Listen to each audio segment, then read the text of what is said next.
demikian, mari sama-sama nyanyi kira dua, usahakan bersaleh, usahakan berdapat di doa kita tengok sehingga huru akhirat.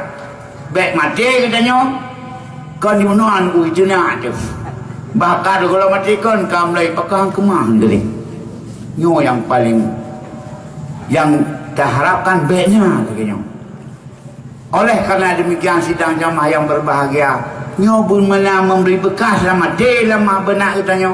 Lebih-lebih lagi nyo menjelang daripada bulan Ramadan, menjelang bulan Syaban, nyo malah nyo 2 Syaban sehingga adalah bulan Ramadan untuk melatih kita nyo dalam beribadah kepada Allah. Dengan ibadah kepada Allah juga ibadah sesama manusia dalam koridor hukum-hukum Allah dengan akhlakul karimah, akhlak yang god nyo sinokuh timbulnya suatu kebaikan dunia dan akhirat. Maka dengan lagi nyokuh manusia adalah manusia yang sempurna, manusia yang mendapat petunjuk, karena yang mendapat petunjuk adalah dari Allah Subhanahu wa Ta'ala. Dengan kita mendekatkan diri dengan ilmu, dan jika terbaik tersangka anak mantang yang perlu proses pendidikan zor sendiri demikian sih. Anak kita didik majikan yang saleh, kita pun wujud orang yang saleh. Arti saleh adalah mangkama bihuquqillah wa huquqil ibad.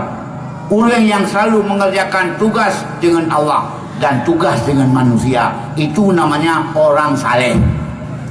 Kon takun orang saleh orang cepat, kon takun orang saleh itu orang kerja hai geblut. Arti orang saleh kon Allah, kewajiban Allah pun dilaksanakan, kewajiban manusia pun dilaksanakan. Ibadah dilaksanakan kepada Allah, dengan manusia pikir. Baik setengah-setengah. Dengan Allah God, semayang God, puasa God, tapi dengan manusia hana God.